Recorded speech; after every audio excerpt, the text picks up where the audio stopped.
Prince Harry has penned a 647-word essay about what it means to be British. I read this essay and I was very moved, and I'm American, so I cannot wait to not only read it to you, but to discuss my thoughts. Let's get into it.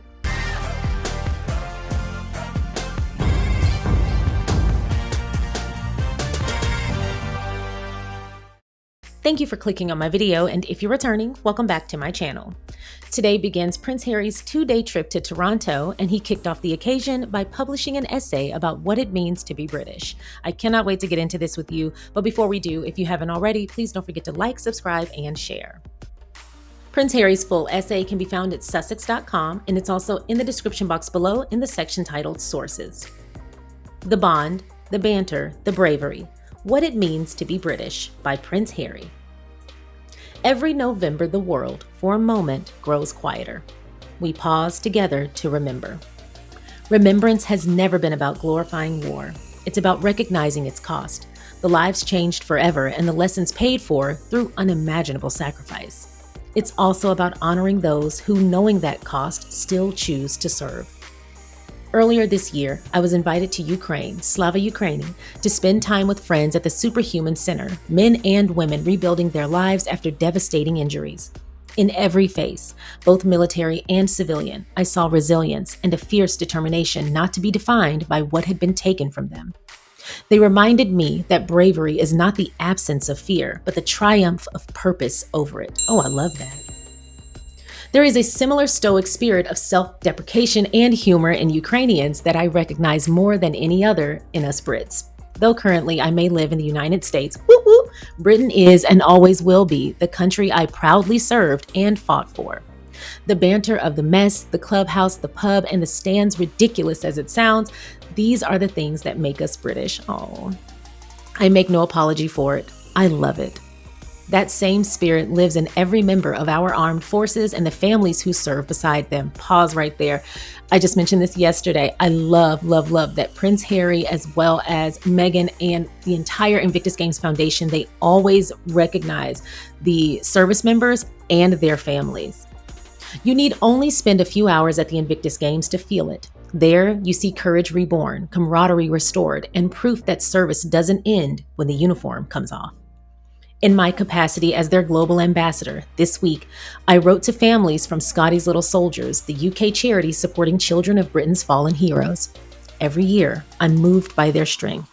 Sons and daughters who wear yellow and black scarves in honor of their parents, many of them marching proudly at the cenotaph this week. They don't march with bitterness, but with love and pride. They carry forward their parents' legacy of service, even as their own hearts bear the cost of it. Oh my goodness. Because when one person serves, the whole family serves. And when one falls, the whole community feels that loss. Remembrance, then, is not simply a minute's silence. It's a call to collective responsibility, not through sympathy, but through admiration and respect. I've had the privilege of serving alongside men and women from all four corners of the UK, from Antrim to Ainsley, Lancashire to London, Wrexham to the East Riding, Belfast to Bedfordshire, and beyond.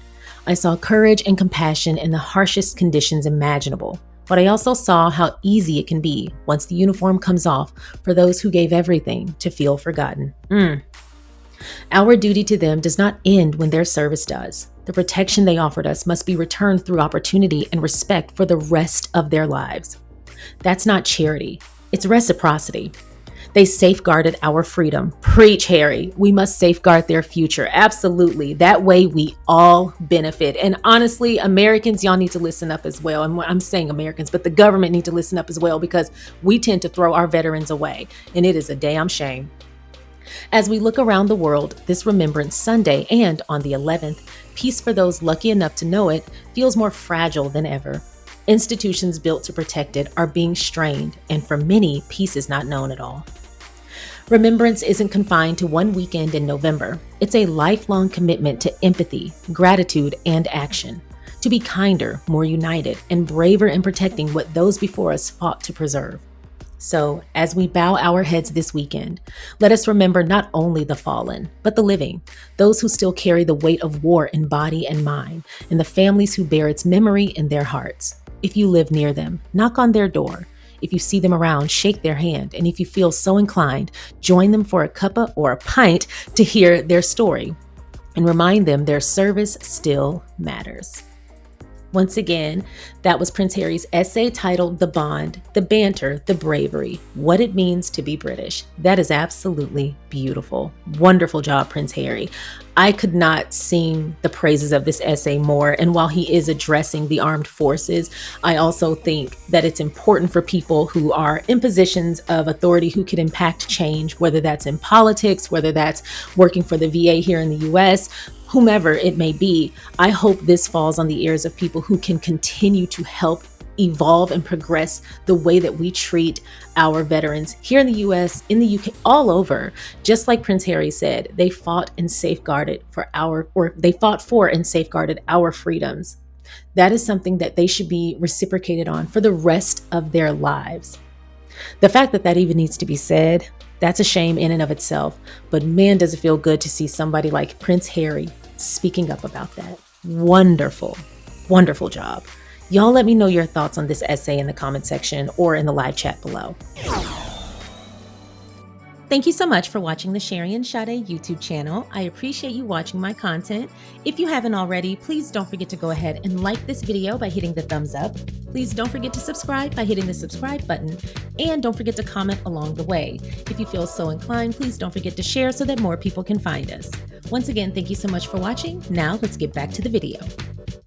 If you haven't had a chance to check out Sussex.com, I highly recommend just spending a little time there. I really appreciate how current it is. They keep that site up to date with all of the things that they are publicizing that they're working on at this time.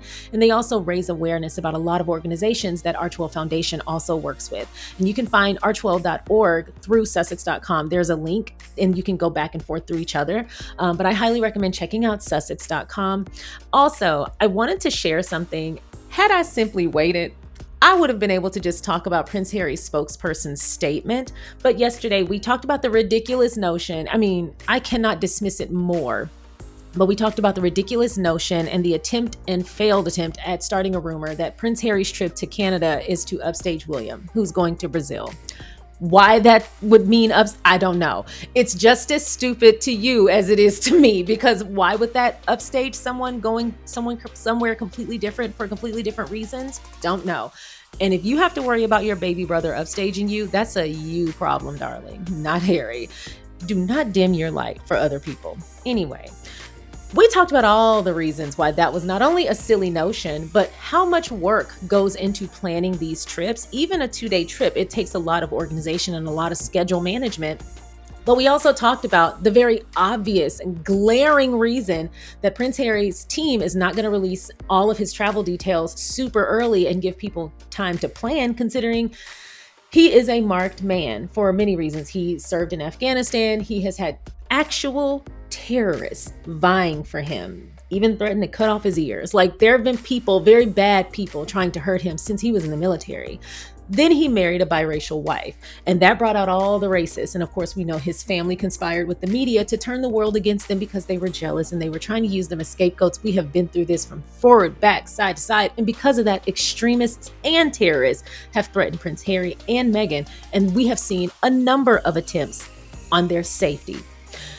But because of that, we have to consider they are absolutely a number one priority when it comes to security.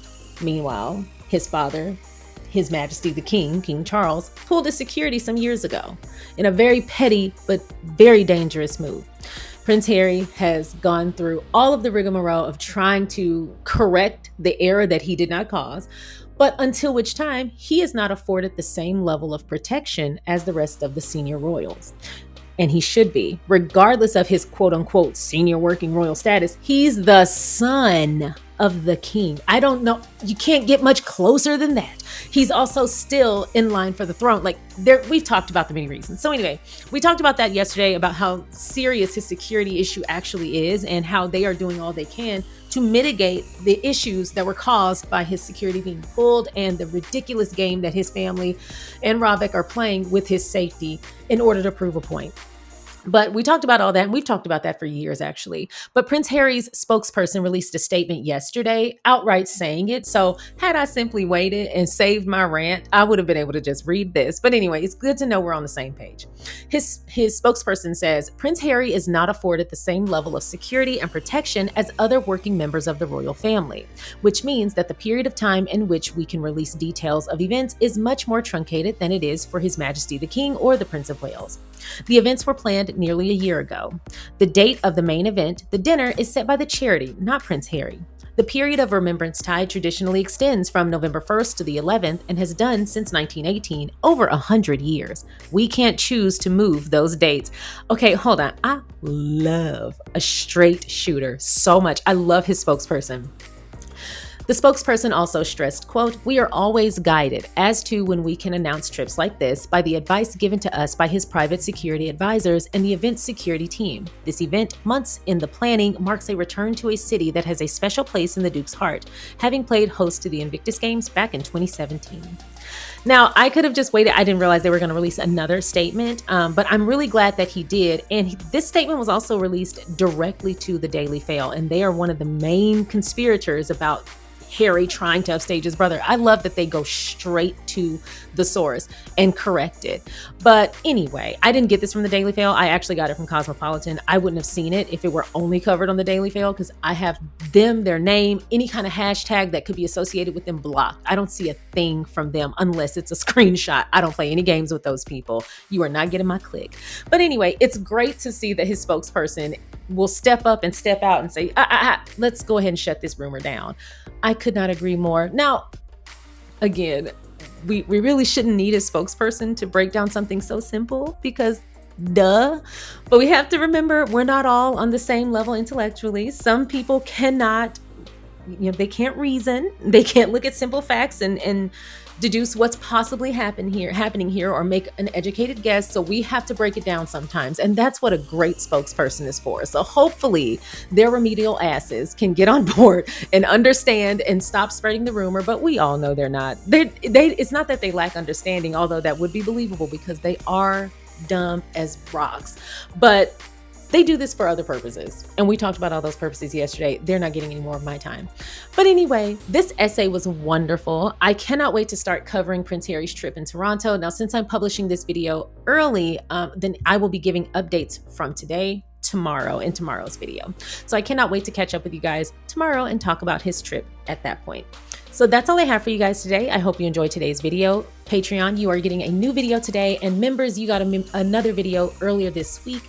That's all I have. Thanks so much for watching. Please don't forget to like, subscribe, and share. And I will see y'all next time. Bye.